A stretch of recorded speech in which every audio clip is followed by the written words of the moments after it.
네, 오늘도 하나님의 말씀 앞에 나오신 우리 성도님들 주님의 이름으로 환영하고 축복합니다.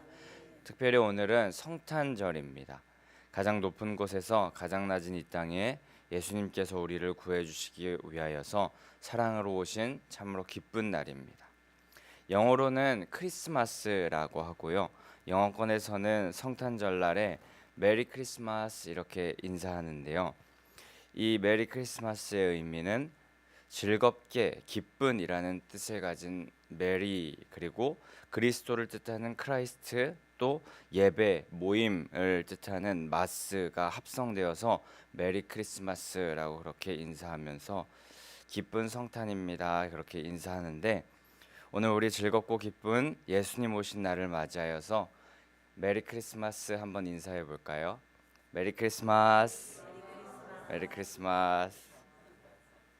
네, 오늘 우리가 4주간의 강림 대강절의 기간을 지나서 기쁨으로 주님을 맞이하는 날인데, 오늘이 성탄의 날, 예수님께서 오심을, 또 우리의 모든 죄악의 문제를 전부 해결하기 위해서 그분이 오심을 우리가 기억하면서 우리 마음껏 우리 온 마음 다해 기뻐하고 감사하며 축제와 같은 그런 날을 보내는 귀한 성도님들 되시기를 축복합니다. 오늘 특별히 또 오늘 11시에 온 가족이 함께 모여서 예배를 드리게 될 텐데, 찬양하는 시간부터 말씀을 듣고 기도하는 모든 예배 순간순간마다 기쁨이 곳곳에 살아 숨쉬는 귀한 시간 되기를, 그리고 그 기쁨이 우리 평생의 기쁨의 이유가 되기를 간절히 소망합니다. 이 새벽에는 우리가 어제 목사님을 통하여서 들었던 마태복음 동방박사의 이야기를 가지고 다시 한번 성탄의 메시지를 잠깐 나누도록 하겠습니다. 오늘 1절 말씀에 보게 되면은 헤롯 왕 때에 동방으로부터 박사들이 나왔다고 합니다. 근데 그 동방 박사들이 메시아가 태어나셨는지 그 사실, 태어나셨다는 그 사실은 알았지만 어디서 태어나는지는 정확히 몰랐었던 것 같습니다. 그래서 예루살렘으로 향합니다. 유대 경전을 이해했었던 자들이었던 것 같고, 별을 보고 그 예수님이 태어나심을 기뻐하기 위하여서 찾아왔지만 베들레헴까지는 알지 못했던 그들이 우선 메시아, 구원자, 예수님께서 나심을 기뻐하기 위하여서 우선 걸음을 동방에서 옮긴 것입니다. 근데 참으로 안타까운 사실이 하나 있는 것은 동방 박사들, 즉 이방인들도 메시아의 탄생에 대해서 듣고 또 알고 먼 길에서 그분을 경배하기 위하여서 영광을 돌리고 기쁨을 누리기 위하여서 그렇게 한 걸음 달려왔었는데, 헤롯 왕과 또 하나님의 그 백성들, 이스라엘의 예루살렘 백성들은 그렇게 하지 못했던 모습을 보이는 것입니다. 2절 말씀에 보게 되면은 유대인의 왕으로 나신 이가 어디 계시뇨? 우리가 동방에서 그의 별을 보고 그에게 경배하러 왔노라 하니라고 그렇게 동방 박사들이 말하는데, 이 동방 박사의 말에 3절 말씀에 보면 헤롯 왕과 이스라엘 백성들이 이렇게 반응하는데, 3절 말씀 우리 함께 한번 읽어보도록 하겠습니다. 시작. 헤롯 왕과 온 예루살렘이 듣고 소동한지라. 아멘. 경배하고 기뻐하기 위해서 나왔던 동방 박사들과는 다르게 소동했다라고 그렇게 기록됩니다. 근데 이렇게 소동했다라는 그 표현은 헤롯과 온 예루살렘 사람들의 마음이 심히 교란되고 공포심이 생기며 고민되게 만들었다라는 그런 의미를 가지고 있다고 합니다.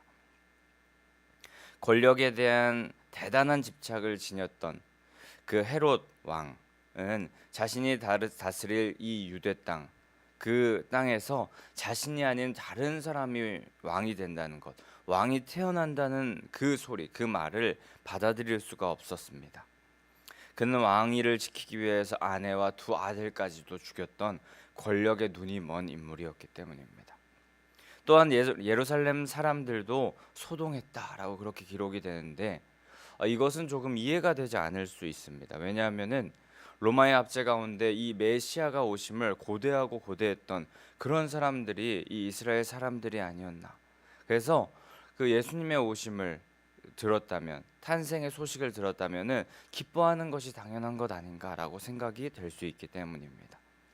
하지만 이 사람들도 그러지 않았습니다. 왜냐하면 지금 자신들을 통치하는 그 헤롯 왕의 심기를 건드려서 지금 자신들이 오히려 더 힘들어질까봐 소동하고 두려워하며 고민되었던 것입니다. 저는 그런데 이 예루살렘 사람들의 모습을 보면서 출애굽했던 이스라엘 백성들이 생각났습니다. 그들은 다시 애굽으로 돌아가자라고 그렇게 말했었었는데 그 광야에서 자신들에게 허락하실 가나안 땅을 바라보지 못하고 하나님의 놀라운 상급과 면류관을 바라보지 못하고 그저 지금 현상 유지, 또 먹을 수 있는 것 마음껏 먹을 수 있고 맛있는 거 원하는 대로 먹고 그렇게 뭐 입고 싶은 거 입는 그런 삶 자체만을 좋아하는 그런 삶을 살아갔던 것입니다. 현실은 애굽의 종노릇하는 것이고 또 헤롯 왕 아래에서 그렇게 종노릇하는 것이지만 지금 이 상황이 적응되었고 나름 또 살만했기 때문에 지금 이 현실을 깨버리는 것은 좋지 않다고 생각하면서 지금 이 현상을 유지하기 위하여서 소동하고 고민하고 두려워했던 것입니다. 성도님도 오늘 우리는 동방 박사들과 같습니까? 아니면 헤롯 왕과 이스라엘 사람들과 같습니까? 마땅히 동방 박사들처럼 기뻐하는 것이 당연하지만 지금 현재 이 상황이 편안하고 안락한 이 상태를 깨뜨리고 싶지 않아서 혹은 현실이 바쁘다는 이유로 성탄절을 챙길 시간이 어디 있냐라고 그렇게 생각할 수도 있고 또 이 성탄을 한 번에 가벼운 절기로 그냥 넘기면 되겠다. 한 번 그냥 지나가는 성탄절로 여기면 되겠다. 또 메시아가 탄생하는 것을 온전히 믿지 못하는 우리 마음 가운데 믿지 못하는 그리고 그냥 사는 게 좋지 그냥 사는 게 좋지라고 그렇게 생각되어서 기쁨을 온전히 누리지 못하는 그런 분들 계십니까? 오늘 이방인임에도 불구하고 메시아 구원자가 오심을 온전히 기뻐하기 위해서 먼 길을 마다 않고 달려왔던 그 동방 박사를 기억하기를 원합니다. 우리에게 다른 어떤 소식보다도 기뻐할 소식, 어떤 소식보다도 기쁨을 충만히 누려야 할 소식은 바로 이 메리 크리스마스, 성탄의 소식, 예수님의 나심의 소식임을 기억하면서 오늘 우리의 삶 가운데 걱정, 근심, 어려움, 사정 형편에 얽매여서 기뻐하지 못하는 그런 시간을 보내지 마시고 그 모든 것을 뛰어넘어서 우리와 함께 하시기 위하여서 우리에게 기쁨을 선물해 주시기 위하여서 오신 예수 그리스도와 함께 기뻐하는 시간을 가지시는 성도님들 되시기를 소망합니다. 근데 그 이후의 말씀에 보게 되면 또 조금 의아한 헤롯 왕의 모습을 보게 되는데 헤롯 왕은 분명히 3절 말씀에 보면 소동하였다. 이 말은 고민되고 염려되고 마음이 교란되었다. 그런 의미였다고 했는데 4절에서 갑자기 대제사장들과 서기관을 모아서 그리스도가 어디서 나겠느냐라고 묻는 것입니다.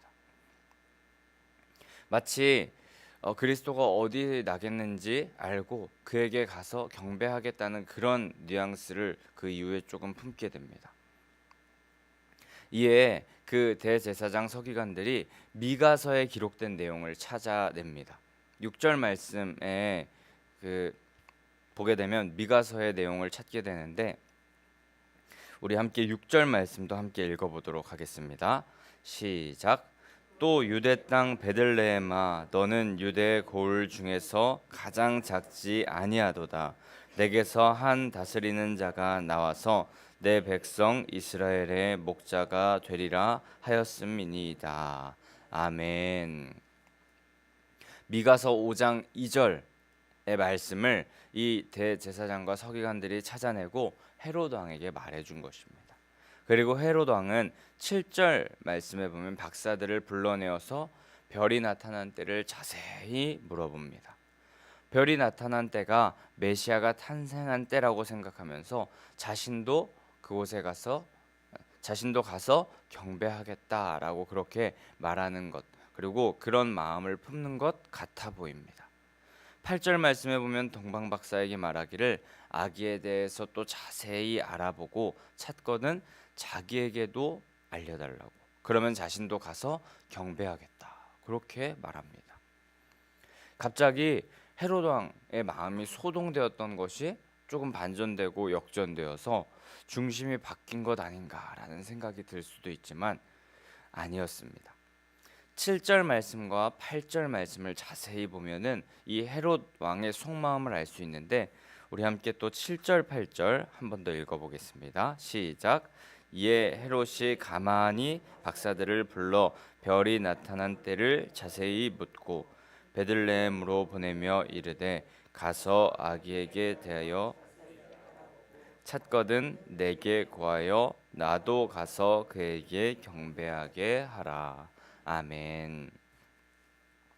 7절 8절 말씀에 보면은 그 속 마음이 여전히 바뀌지 않았다라는 것을 알 수 있는 구절이 있는데요. 7절 말씀에 보면은 힌트가 가만히라는 단어, 그리고 8절 말씀에 보면 이 헤롯의 태도에서 우리는 이 헤롯 왕의 중심이 바뀌지 않았다는 것을 알게 됩니다. 자신이 진짜 경배하러 가기를 원했다면 동방 박사들을 가만히 조용히 불러내어서 별이 나타난 때를 물을 필요가 없었을 것입니다. 진짜 경배하기를 원한다면은 모든 사람들이 보는 앞에서 빨리 불러서 그 별이 나타난 때를 정확히 자세히 묻고 또 그거에 대해서 함께 알아서 함께 가고자 했을 것입니다. 또 진짜 경배하기를 원했다면은 누구보다 먼저 자신이 가서 그 왕께 경배하길 원하는 마음으로 나와 함께 가자라고 하거나 내가 먼저 가서 한번 찾아볼 테니 베들레헴에 가서 찾아볼 테니 너희도 나를 뒤따라와서 함께 경배하자. 이렇게 말해야 되는 것이 정상일 텐데 그의 태도는 너무나도 수동적인 것입니다. 오늘 읽지는 않았지만 16절 말씀에 보면은 베들레헴 그 땅에 2살 아래의 모든 사내 아이를 다 죽이라는 명령을 하는 그런 헤롯의 모습으로 보아서 예수님을 경배하고 예수님의 탄생을 기뻐할 마음이 전혀 없었음을 우리는 알 수 있습니다. 그저 자신의 잔머리, 자신의 계획, 그 계획 속에서 자신의 권력을 계속하여서 유지하고 싶은, 자신의 왕위를 지켜내고 싶었던 그런 헤롯 왕의 마음밖에 없었던 것입니다. 그렇게 헤롯 왕은 자신의 계획, 자신의 잔머리를 굴려서 자신의 권력을, 왕위를 지켜내고 싶어 했습니다. 하지만 인간의 계획, 욕심, 탐욕은 하나님의 뜻, 하나님의 계획 앞에서 물거품이 되어버리고 맙니다. 아무리 헤롯이 예수님을 죽이려는 시도를 하려 한들 하나님은 그분의 뜻을 이루기 위하여서 헤롯의 뜻대로, 사람의 뜻대로 되게 두지 않으실 것입니다. 반드시 하나님의 뜻만이, 하나님의 말씀만이 영원하며 반드시 하나님의 뜻은 이루어지며 하나님의 말씀은 능력이 있으며 그 뜻이 높이 서는 것을 우리는 기억하면서 우리는 헤롯 왕과 같은 과오를 범하지 말고 나의 계획, 나의 뜻대로 모든 것이 이루어진다 생각하고 그대로 되어지기를 원하는 삶을 사는 것이 아니라 주님의 계획 안에 거하고 주님의 뜻을 이루어드리는 그런 삶을 살아가는 삶 살아야 할 줄 믿습니다. 하나님과 같은 마음을 품고 같은 일을 하여서 하나님께서 기뻐하시는 일에 함께 기뻐하고 또 하나님께서 눈물 지으시는 일이 있다면 그곳에서 함께 눈물 짓는 하나님과 하나 되는 성도님들 되시기를 주님의 이름으로 축복합니다. 결국에 박사들은 베들레헴을 향하여서 가게 되는데 그곳을 별이 인도하여 줍니다. 아기가 있는 곳에 머물러 그 별이 섬을 보고 박사들은 10절 말씀에 보면은 가장 크게 기뻐하고 기뻐하더라 기록됩니다. 그리고 아기께 경배하고 보배압을 열어서 황금과 유향과 모략을 예물로 아기 예수님께 드립니다. 예수님을 찾았다는 그 자체만으로, 그 아기 예수님, 메시아 구원자로 오신 그분을 찾았다는 그 사실로 너무나도 기뻐한 것이었고, 그들은 형용할 수 없는 그 마음속의 기쁨을 이 예수님을 통하여서 누릴 수 있게 되었습니다. 예수님의 탄생 그 하나만으로, 다른 어떤 이유가 없었습니다. 그 하나만으로 너무나도 기쁘고 즐거웠고, 그들은 다른 어떤 것으로도 누릴 수 없는 온전한 기쁨을 누렸습니다. 오늘 이런 예수님의 나심을 기억하면서 온전한 기쁨이 우리 가운데도 넘쳐나기를 소망합니다. 근데 이 기쁨을 더 잘 누리기 위해서 우리는 경배받으실 그 예수 그리스도께 동방박사들과 같이 합당한 예배와 또 예물을 드려야 할 줄 믿습니다. 그것이 바로 우리가 오늘 기쁨을 더욱 잘 누리기 위한 비결인 줄 믿습니다. 유대인의 왕 메시아 구원자로 오신 예수님께 우리 자신을 구별하여서 정성껏 드리기를 원하고, 기쁨과 감사의 마음을 담아서 우리 예물을 정성껏 또 준비하여서 드리는 것이 진정한 예수 그리스도 우리의 구원자 메시아께 드릴 진짜 기쁨의 표시이며, 또 우리 왕으로 오신 예수님을 향한 참된 경배가 되는 줄 믿습니다. 오늘은 성탄절입니다. 모든 성도님들, 동방박사들의 기쁨처럼 우리도 예수님의 탄생에 온전히 기쁨과 즐거움을 누릴 수 있는 자 되기를 소망합니다. 우리가 예수님의 탄생에 기뻐하며 경배할 때 하나님은 우리들의 그런 모습을 보시고 오히려 또 더욱더 기뻐하여 주실 줄 믿습니다.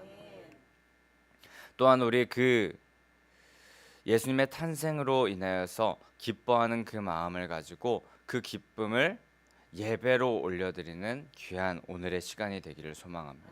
특별히 말씀드렸듯이 11시에 온 가족이 나와서 함께 예배를 드리게 되는데, 그때에 찬양을 하고 또 말씀을 듣고 예물을 드리면서 우리 자신들을 하나님께 온전히 드리는 그런 삶을, 그런 예배를 드리기 원하고, 또 그 예배를 통하여서 우리의 기쁨을 표현하기를 원하고, 그 기쁨이 오늘뿐만 아니라 매일매일 우리에게 기쁨의 이유 되신 주님께 감사와 기쁨의 예배를 매일매일 올려드리는 자들 되어야 할 줄 믿습니다. 강림절의 사주간 우리는 동방박사들이 그 한 별을 따라서 그 순례의 여정을 계속하여서 걸어가서 결국에 베들레헴 아기 예수님을 만나 경배했던 것처럼, 우리들도 예수님의 탄생을 기대하면서 그 4주간의 여정을 걸어왔습니다. 근데 오늘 우리가 동방박사들과 같이 그 별을 따라갔었던 이유, 그 4주간의 기간을 끝까지 걸어갔었던 이유, 그것은 단 하나입니다. 바로 예수님만이 우리의 구원자이시오 메시아이시며 진정한 왕이 되시기 때문에 우리는 그 길을 걸어갔었습니다. 그 어떤 것도 영원한 기쁨의 이유가 될 수 없지만 예수 그리스도만이 우리에게 영원 무궁토록 기쁨의 이유 되시기 때문입니다. 우리에게 오셔서 우리와 항상 함께 하신다는 임마누엘 예수 그리스도와 함께 오늘 이 귀한 성탄, 온 가족이 기쁨과 감사의 시간을 누리시는 귀한 성도님들 되시기를, 또 그 가정과 지역 목장 되시기를 주님의 이름으로 간절히 소망하고 축복합니다. 우리 그럼 이 시간에 함께 115장